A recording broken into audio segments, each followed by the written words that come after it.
नमस्कार, मैं अशोक कुमार पांडे और स्वागत है आपका TCH लाइव पर। हम सुना रहे हैं किस्सा कश्मीर का या फिर कश्मीर ब्लैक एंड व्हाइट।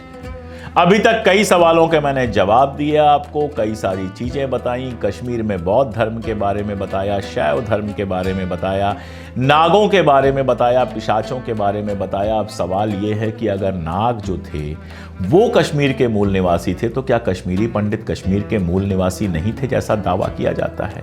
और कश्मीर में शैव धर्म जब आया तो उसके राजा कैसे थे? तो पहले बात कश्मीर में शैव राजाओं के युग पे बात करते हैं, फिर कश्मीरी पंडितों पर भी बात करेंगे। दरअसल कश्मीर में कनिष्क के बारे में तो मैंने आपको बताया था, लेकिन कनिष्क के बाद सबसे ज्यादा प्रभावी जो राजा था जिसका अक्सर जिक्र होता है उसका नाम है मिहिरकुल। अब ये जो मिहिरकुल था ये बेसिकली हूण राजा था, जो साकल का राजा था, आज जिसको सियालकोट कहते हैं उस वाले क्षेत्र का राजा था। और हूण था और जिसकी सेना बड़ी मजबूत थी, जिससे उसने अपने राज्य का काफी विस्तार किया था। लेकिन मालवा में उसकी भिड़ंत हुई राजा यशोवर्मन से और मगध में उसकी भिड़ंत हुई राजा बालादित्य से। दोनों जगह वो हार गया और जब हार गया तो भागकर कश्मीर में आ गया और कश्मीर का शासक बन गया, राजा बन गया। कश्मीर के इतिहास में उसको सबसे ज्यादा क्रूर राजा के रूप में जाना जाता है। आप ये समझ लीजिए कि एक दिन उसको सपना आया जिसमें उसको लगा कि राज्य के अंदर कोई भी स्त्री जो है वो पवित्र नहीं, सारी स्त्रियां औरतें जो हैं वो चरित्रहीन हैं। उसके बाद उसने लगभग सारी स्त्रियों का, जितनी शादीशुदा स्त्रियां थीं, सबकी उसने हत्या करा दी। इतना बड़ा हत्यारा था कि कहते ये थे कि जब वो चलता था तो उसके आगे आगे चील कौवे चलते थे, क्योंकि मालूम होता था उनको कि वो हत्याएं करेगा और उनको अपना खाना मिलेगा। उसकी एक कहानी है। एक बार जंग से वो लौट रहा था, पीर पंजाल दर्रे के पास था और वहां जो उसकी हाथियों वाली सेना थी उसमें से एक हाथी नीचे गिर गया। अब जब हाथी नीचे गिरा तो उसने चिंघाड़ा और वो चिंघाड़ने की आवाज, तड़पते हुए हाथी के चिंघाड़ने की आवाज उसको इतनी अच्छी लगी कि उसने एक एक करके 100 हाथियों को उस खाई में गिरा दिया। उसी वजह से, इसी घटना की वजह से उस जगह को हस्तिवंज कहते हैं। खैर, इस तरह के जो लोग होते हैं जो बेहद क्रूर होते हैं, अवसरवादी जबरदस्त होते हैं। इसने देखा कि कश्मीर में शैव धर्म इस समय बड़ी तेजी के साथ उभर रहा है तो वो खुद भी शैव बन गया। और शैव बनने के बाद उसने कश्मीर के पुजारियों, पंडितों को खूब सारा दान पुण्य किया और जो ये अत्याचारी राजा है, पंडित तैयार हो गए। इसके नाम से श्रीनगरी में एक शिव का जो मंदिर बना उसका नाम रखा गया मिहिरेश्वर मंदिर। अब पंडितों को पैसा मिला, पंडितों को दान दक्षिणा मिली तो वो प्रसन्न हो गए। महाराजा दक्षिणा दे रहे हैं, उसके बाद भले सबको मार डालें, क्या फर्क पड़ता है। तो एक शहर नया बना मिहिरपुर और एक मंदिर मैंने आपको बताया बहुत बड़ा मंदिर बना, मिहिरेश्वर मंदिर कहा जाता है। दरअसल कल्हड़ ने इस मिहिरकुल के बारे में काफी बुरी बातें लिखी हैं और लिखा है कि अगर इस नीच राजा को जनता ने सड़क पर, चौराहे पर घेर कर नहीं मार दिया तो उसका कारण यही था कि उसने पंडितों को खूब सारा पैसा दिया और उसके ऊपर देवों की कृपा थी। ये पुराना नियम रहा है कि जो जितना ज्यादा क्रूर होता है वो उतना ज्यादा दान पुण्य का दिखावा करता है। मिहिरकुल के मरने के बाद लेकिन हूण वंश कुछ खास नहीं चला। उसके बाद बताते हैं 9 हूण राजा हुए, जिसमें अंतिम था युधिष्ठिर प्रथम। और वो इतना क्रूर राजा था, इतना कुशासन था कि उसी समय आसपास के राजाओं ने उसको हटा दिया और उसके बाद वहां दूसरा गोनंद वंश शुरू होता है। इसके बारे में मैं बहुत डिटेल में आपको बताऊंगा। अगली जो किस्त होगी उसमें मैं आपको अवंती वर्मन तक ले चलूंगा, जो वहां के बेहद मकबूल और बेहद जाने माने राजा रहे हैं। अब दूसरा सवाल जो हमारे सामने था उस पर बात करते हैं कि क्या ब्राह्मण जो हैं वो कश्मीर के मूल निवासी हैं। हमने बात की थी कि वहाँ पर बुर्जहोम में जो खुदाई हुई है उससे जो कुछ निकल के आता है और जो बाकी सारा ऐतिहासिक मिलता है उससे ऐसा लगता है कि नाग जो हैं वो वहाँ के मूल निवासी थे। लेकिन हाल में कश्मीरी पंडितों ने यह दावा करना शुरू किया है कि वही वहाँ के मूल निवासी थे। जैसे 96 से लेकर 1996 से लेकर 1999 तक कश्मीरी एसोसिएशन के अध्यक्ष रहे शिया पोस्ट ग्रेजुएट कॉलेज लखनऊ में प्रोफेसर थे ये डॉक्टर बैकुंठनाथ शर्मा। डॉक्टर बैकुंठनाथ शर्मा कहते हैं कि कश्मीरी ब्राह्मण जो थे वो सरस्वती नदी के किनारे रहते थे और संत महात्मा की परंपरा थी ये पूरी की पूरी, और कश्मीर जाकर ये 2000 ईसा पूर्व में बसे हुए हैं। साथ में ये बताते हैं कि ये शुद्ध आर्य नस्ल के थे और इनकी जो उत्पत्ति थी वो भारतीय थी, बाहर से कहीं से नहीं आए थे। जब मैंने इनके दावे की पड़ताल की तो इन्होंने गोरखपुर यूनिवर्सिटी के एक प्रोफेसर शिवाजी के पर्चे से ये सारी बातें ली थी। वो पर्चा तो मिला नहीं, लेकिन उसमें कोई सबूत दिया गया हो, कोई ऐतिहासिक प्रमाण दिया गया हो, उसकी कहीं कोई जानकारी नहीं मिलती है। अब मैं आपको एक बात बताता हूं, मैंने मिहिर कुल की बात आज क्यों की। मिहिर कुल की बात इसलिए की कि मिहिर कुल के बारे में कहा जाता है कि उसने अपने इलाके से साकल, जो सियालकोट का इलाका था, जो अब सियालकोट कहा जाता है, उस जमाने में साकल था, वहां से ढेर सारे ब्राह्मणों को लाकर बसाया था, क्योंकि जो लोकल लोग थे, जो लोकल ब्राह्मण थे, वो तैयार नहीं थे उसकी प्राण प्रतिष्ठा करने के लिए, उसको बड़ा कहने की।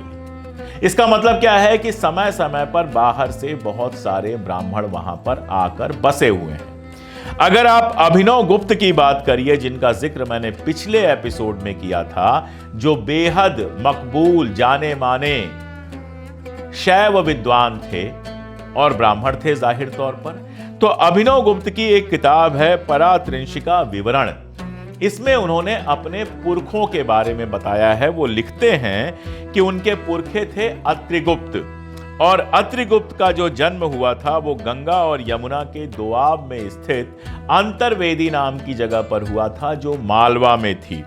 जब ललितादित्य मुक्तापीड़, अगली बार हम बात करेंगे ललितादित्य मुक्तापीड़ की भी, जब ललितादित्य मुक्तापीड़ ने वहां के राजा यशोवर्मन को हराया तो वहां से अत्रिगुप्त को वो कश्मीर लेके आए। यानी कश्मीर का राजा ललितादित्य मुक्तापीड़, उसने मालवा के राजा यशोवर्मन को हराया और वहां से अत्रिगुप्त को वो लेकर कहां आया? कश्मीर में।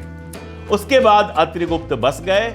उनके तीसरी पीढ़ी में पैदा होते हैं अभिनव गुप्त, जो संस्कृत के बड़े विद्वान थे, शैव धर्म के बड़े विद्वान थे और कश्मीर के प्रतिष्ठित ब्राह्मणों में माने जाते हैं। इसका मतलब क्या हुआ? इसका मतलब बहुत साफ साफ हुआ कि वो वहां के मूल निवासी नहीं थे। वो कहां से आए थे? उज्जैन के पास की किसी जगह से आए थे, मालवा से वो वहां पर आए थे। दरअसल दावे बहुत सारे हैं, ब्रिगेडियर रतन कौल भी हैं और भी बहुत सारे लोग हैं जो दावे करते हैं और सरस्वती नदी के किनारे बसने की बात करते हैं और कहते हैं कि ये जो सारस्वत ब्राह्मण बना, ये सरस्वती के किनारे बसने से ही बना। लेकिन अगर दावों की बात करें तो एक दावा तो यह भी है कि मध्य एशिया से जो यहूदी आए थे यहां पर, वो बस गए और कालांतर में ब्राह्मण बन गए। आपको पता होगा चित्पावन ब्राह्मणों के बारे में भी ऐसे ही कहानी है। उनकी नीली आंखें और बाकी सब जो उनका है, उसको देखकर कहा जाता है या उससे लोग अंदाज लगाते हैं कि यहूदी जो आकर बसे हुए थे वहां पर, वही कालांतर में धीरे धीरे ब्राह्मण बन गए। यहां भी ये बात कुछ लोग कहते हैं, लेकिन इन सब बातों के लिए कोई पक्का सबूत मिलना बहुत मुश्किल काम है। एक और मजेदार बात है, जहां बाहरी लोग दावा करते हैं कि सरस्वती नदी के किनारे बसने के कारण ये लोग सारस्वत हो गए, वहीं कश्मीरी ब्राह्मणों का, कश्मीरी पंडितों का एक ग्रुप ये दावा करता है कि सरस्वती के पुत्र होने के नाते ये सारस्वत ब्राह्मण हो गए। जो इतिहास से कहानी मिलती है या इतिहास जो बताता है, उसमें कई सारी बातें हैं। एक तो जो कश्मीरी भाषा है उसके बारे में कहा जाता है कि ये दार्दिक भाषा से निकली हुई है, दार्दिक समूह की भाषा से निकली हुई है, जो पश्चिम एशिया, अफगानिस्तान और इस इलाके में बोली जाती है। तो माना यह जाता है कि उस इलाके से आर्यों का एक समूह आकर कश्मीर में बसा था। प्रोफेसर रे एक दिलचस्प निष्कर्ष निकालते हैं। उनका कहना है कि शायद नाग जो थे वो वहां के प्राचीनतम निवासी हैं, मूल निवासी हैं, जो हुंजा नागर में रहते थे और बुरुशास्की भाषा बोलते थे। पिशाचों के बारे में उन्होंने कहा है कि ये आर्य आक्रमणकारी रहे होंगे और वो दार्दिक भाषा बोलते होंगे। और संस्कृत भाषी जो आर्य हैं वो भारत से आए होंगे। इन तीनों के बीच में संघर्ष हुआ होगा और संस्कृत भाषी आर्य जीत तो गए होंगे, लेकिन वहां की जो भाषा होगी वो इन तीनों से मिलजुल के पैदा हुई होगी। इसलिए स्थानीय भाषा जो वहां की है वो कश्मीरी रही, जबकि कश्मीरी ब्राह्मण जो थे वो एक समय में आपस में संस्कृत में बात करते थे। तो ये हो सकता है भारत के आर्य रहे हो। कश्मीरी पंडितों का यह भी कहना है कि वहां कोई जाति नहीं थी, सिर्फ कश्मीरी ब्राह्मण रहा करते थे। अब अगर आप कल्हड़ को पढ़ेंगे तो वहां पर वो हर जाति जो अलग अलग वर्ण होते हैं, ब्राह्मण, क्षत्रिय, वैश्य, शूद्र, सबकी उपस्थिति बताते हैं। और आगे जब धर्मांतरण वाला किस्सा हम देखेंगे कि कैसे कश्मीर में लोगों के धर्म बदले, कैसे इस्लाम वहां पर आया, इस्लाम में वो लोग गए, उस समय भी समझ में आता है कि वहां पर अलग अलग जातियां थीं। तो ये कहना तो बिल्कुल गलत है कि वहां पर सिर्फ कश्मीरी ब्राह्मण थे। ये भी बात पूरी तरह से सही नहीं लगती है कि सारे कश्मीरी ब्राह्मण जो हैं वहां के मूल निवासी हैं, क्योंकि हम अलग अलग जगहों से ब्राह्मणों के वहां जाने की कहानी कल्हड़ के यहाँ पढ़ते हैं। और ये भी बात सही नहीं लगती है पूरी तरह से कि कश्मीरी ब्राह्मण जो हैं वो उसी सारस्वत परंपरा के ब्राह्मण हैं जो देश की दूसरी जगहों पर पाए जाते हैं, क्योंकि इनके शादी ब्याह कश्मीरी ब्राह्मणों से नहीं होते थे। वैसे तो कश्मीरी ब्राह्मणों के आपस में जो शादी ब्याह होते थे वो भी बड़े इंटरेस्टिंग है, उनके बारे में बात करूंगा।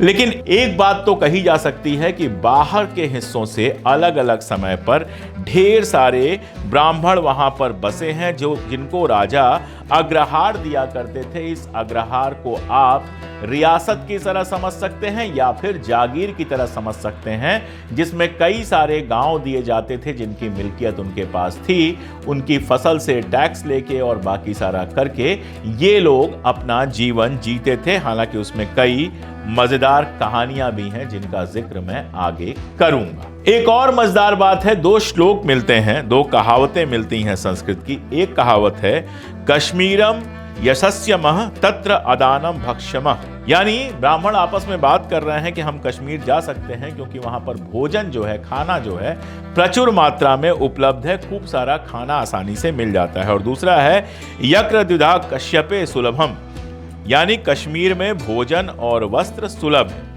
यानी इस वजह से भी कि वहां पर भोजन और वस्त्र आसानी से सुलभ था, यह संभव है कि बहुत सारे लोग कश्मीर में गए और बसे। इसीलिए वहां पर आप देखते हैं कि मूल संरचना जो थी वो 6 गोत्रों की थी, दत्तात्रेय, भारद्वाज, पालदेव, उपमन्यु, मुदगल और धौम्यन। लेकिन धीरे धीरे वहां पर 200 से ज्यादा गोत्र बन जाते हैं। बहुत सारी कहानियां हैं, उन पर आऊंगा। लेकिन अगली बार कश्मीर में हिंदू राजाओं का राज कैसा था, कैसे वहां हिंदू राजाओं का राज्य बना और फिर कैसे हिंदू राजाओं का राज्य खत्म हुआ और वहां पर इस्लामिक शासन शुरू हुआ, इस पर विस्तार से बात करूंगा। आपके अगर आज के एपिसोड पर कोई सवाल हो तो वो सवाल जरूर पूछिए, उन सवालों के जवाब देने की कोशिश करूंगा। मेरे पास होगा तो तुरंत जवाब दूंगा, और अगर नहीं होगा तो सर्च करके, रिसर्च करके वो जवाब किसी न किसी एपिसोड में जरूर दूंगा। शुक्रिया।